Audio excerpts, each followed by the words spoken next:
अस्सलाम वालेकुम जी, आप देख रहे हैं यूट्यूब पर द किरण नाज शो। मैं हूं किरण नाज। शुक्रगुजार हूं आपकी कि आप मेरे चैनल पर तशरीफ लाए। अगर अभी तक आपने चैनल को सब्सक्राइब नहीं किया है तो छोटी सी गुजारिश है कि चैनल को जरूर सब्सक्राइब कर लीजिएगा।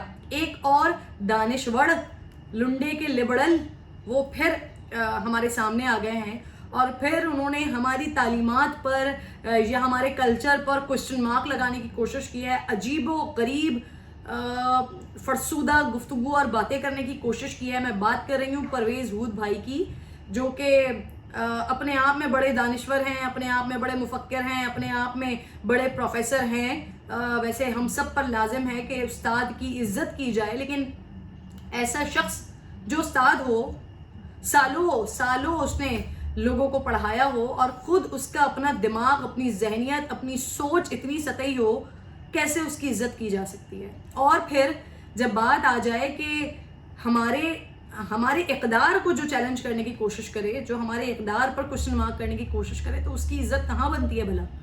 दिल में या ज़बान पर कैसे आ सकती है भला? तो ये जनाब परवेज़ हूद भाई, इनका एक क्लिप वायरल हो रहा है। गरीदा फारूकी साहिबा के प्रोग्राम में ये तशरीफ़ लाए थे। इन्होंने दो मुख्तलिफ, पूरा प्रोग्राम तो मैं ये देख ही नहीं सकती थी ना, मैं समझती हूँ कि मुझे देखना चाहिए। दो जो इनके क्लिप वायरल हो रहे हैं, एक क्लिप जिसमें इन्होंने नाजरा, कुरान पाक, हदीस मुबारका इसके हवाले से गुफ्तगू फरमाई।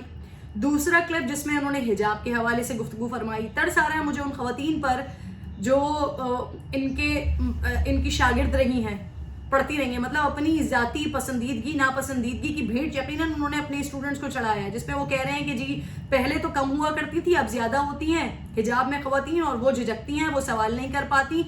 उनके मुताबिक वो एबनॉर्मल होती हैं, उनके मुताबिक वो ख़वातीन बात नहीं कर सकती, उनके मुताबिक वो ख़वातीन आम जो नॉर्मल ख़वातीन कह लीजिए, या मैं बड़ी सादा और आसान लफ्ज़ों में कह देती हूँ बेपर्दा ख़वातीन, उसमें मैं भी शामिल हूँ। हमारा एक इक़दार है, हमारा एक कल्चर है जिसमें हिजाब किया जाता है, अपने आप को कवर किया जाता है। जैसे मगरिब का अपना कल्चर है, दीगर कंट्रीज़ का अपना कल्चर है, उसी तरीके से हमारा अपना कल्चर है। और हमारे कल्चर में ख़वातीन, उमूमन ख़वातीन हिजाब करती हैं, अपने सर को कवर करती हैं, अपने चेहरे को कवर करती हैं, अपने आप को कवर करती हैं।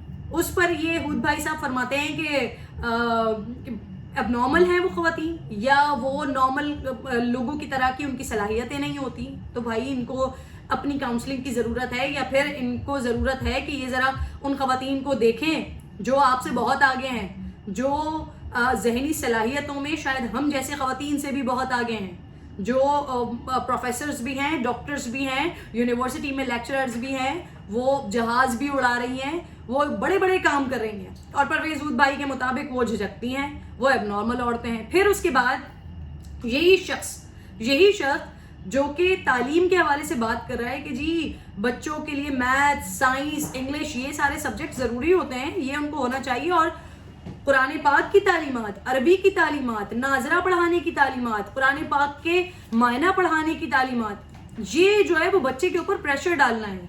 बच्चे के जहन में क्या क्या जा सकता है, क्या क्या रखा जा सकता है। तो अगेन मैंने आगाज़ में एक बात की कि ये उस्ताद हैं तो इनका थोड़ा सा अदब किया जाए, लेकिन क्या कहिए अकल के अंधे इस तरह के लोग, इस तरह की बातें करने वाले उनको, कि आप एक तरफ जब एजुकेशन की बात आती है तो आप इसराइल की मिसालें देते हैं कि वहाँ पर पैदा होते ही बच्चों को ऐसी ट्रेनिंग करवाई जाती है, 5 साल के बच्चे को कैश मनी दी जाती है और उनको कहीं लेके जाते हैं और उनको घुमाते फिराते हैं और उनसे कहते हैं कि आपने अपना खर्चा खुद चलाना है। वो 5 साल का बच्चा ये सब कुछ करता है। जब बच्चे पैदा नहीं होते उस वक्त मैथमेटिक्स के सम्स किए जाते हैं ताकि उसका जहन इतना वसी हो। एक बच्चा जो है जब इस उम्र में, यानी कि पैदाइश से लेकर 7 साल की उम्र तक, बच्चे का जहन ऐसा होता है कि आप उसके अंदर, उसमें आप जो उसकी तरबियत कर रहे होते हैं वो उसकी लाइफ टाइम होता है।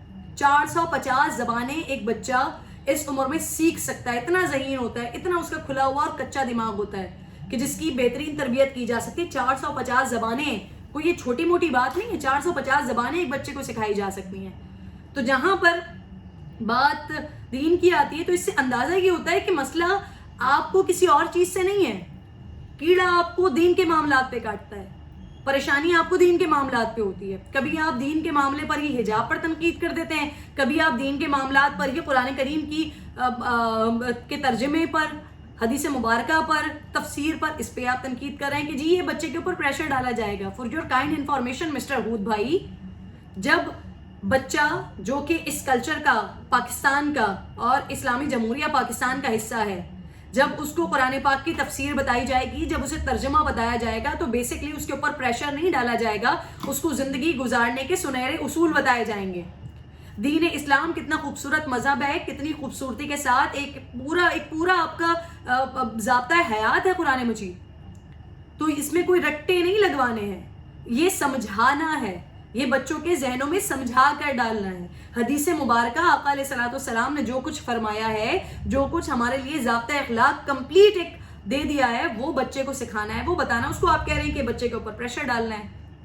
مجھے ترس آتا ہے ان تمام اسٹوڈنٹس پر جو آپ کے شاگرد ہیں، جنہوں نے آپ سے پڑھا ہوگا. یقیناً وہ بھی اس صدمے میں ہوں گے، وہ بھی اس افسوس میں ہوں گے کہ ہم نے کس قسم کے آدمی سے پڑھا ہے. اور یہی ہے پرویز ہود بھائی، ان کا میں آپ کو کردار اور ان کا قبلہ میں آپ کو بتا دوں جناب کا، کہ ان کی انہی حرکتوں کی وجہ سے، ان کے اسی طرح کے کنٹروورشل اسٹیٹمنٹس کی وجہ سے، ان کے اسی طرح کے اسٹوڈنٹس کی ذہن سازی کرنے کی وجہ سے 3 بار یہ مختلف یونیورسٹیز سے نکالے جا چکے ہیں.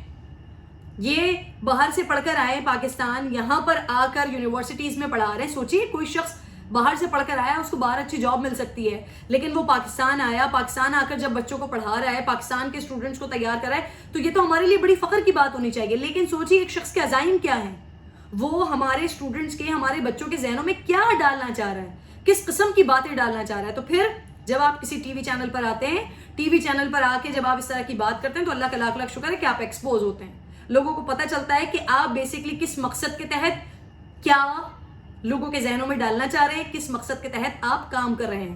تو حجاب لگانے والی، پردہ کرنے والی، خود کو کور کرنے والی خاتون کسی بھی طور پر جھجکتی نہیں ہے، کسی بھی طور پر اس میں اعتماد کی کمی نہیں ہوتی. شاید میں جو پردہ نہیں کرتی، میں اپنی بات کر رہی ہوں، شاید مجھ میں خامیاں ہو سکتی ہیں، شاید میں غلط ہو سکتی ہوں، لیکن جو ایک باحجاب خاتون ہے، جو اپنے آپ کو کور کرتی ہے، اپنے آپ کو اسلامی شعائر کے مطابق، اسلامی اقدار کے مطابق لے کر چلتی ہے، جو سمجھتی ہے کہ وہ اتنی زیادہ دین اسلام میں پیدا ہوئی ایک لڑکی ہے، اور وہ اتنی قیمتی ہے کہ وہ اپنے آپ کو کور کر کے رکھے گی، تو اس سے زیادہ پر اعتماد کوئی نہیں ہو سکتا. کہ وہی جس کے بارے میں آپ یہ بات کر رہے ہیں کہ وہ جھجکتی ہیں، تو وہ جھجکتی نہیں ہیں، بلکہ آپ جیسے لوگوں کے منہ کے آگے اپنے آپ کو کور کر کے بیٹھتی ہیں اور آپ کی آنکھوں میں آنکھیں ڈال کے بات کرتی ہیں. تو بیسکلی آپ جھجکتے ہیں ایسے لوگوں سے، بیسکلی آپ کو تکلیف دیتی ہیں وہ بچیاں، وہ لڑکیاں، وہ خواتین جو آپ ذہن سازی کرنے کی کوشش کر رہے ہیں اس کو نہیں سمجھتی.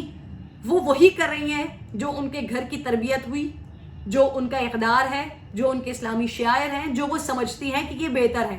وہ آپ کی تربیت میں نہیں آ رہی ہیں، وہ آپ کے جھانسے میں نہیں آ رہی ہیں، جو آپ ان کو سکھانا، سمجھانا، بتانا اور اللہ جانے کس کا آپ ان کو آئیڈیا بیچنا چاہ رہے ہیں، وہ آپ کے اس بہکاوے میں نہیں آ رہی ہیں. تو پھر یہ آپ کی جلن، تپن، آپ کی تڑپ، آپ کی تکلیف اسی طرح سے نکلتی ہے کہ وہ جھجکتی ہیں. تو ہود بھائی صاحب اپنے دماغ میں ذرا بہتر طریقے سے اس بات کو بٹھا لیجئے کہ باحجاب خاتون جو ہوتی ہے وہ با کردار اور پر اعتماد ہوتی ہے، کبھی بھی نہیں جھجکتی. کبھی یقیناً، بلکہ کبھی کیا یقیناً آپ کا سامنا ہوتا رہا ہوگا، تبھی آپ اس طرح کی باتیں کر رہے ہیں. دعا ہے میری کہ اللہ آپ کو ہدایت دے. اور آخر میں تمام ان خواتین کو سلام پیش کرتی ہوں جو خود کو کور کرتی ہیں، حجاب کرتی ہیں. اللہ سے دعا ہے میرے لیے بھی، باقی تمام دیکھنے والیوں کے لیے بھی، کہ ہمیں بھی اللہ ہدایت دے، ہمیں بھی اللہ توفیق دے کہ ہم تو غلط ہو سکتے ہیں، لیکن وہ خواتین جو خود کو کور کرتی ہیں، جو حجاب کرتی ہیں، وہ کبھی غلط نہیں ہو سکتی. اپنا بے حد خیال رکھیے. انشاءاللہ اگلی ویڈیو میں آپ سے ملاقات ہوگی. اللہ نے کے بعد.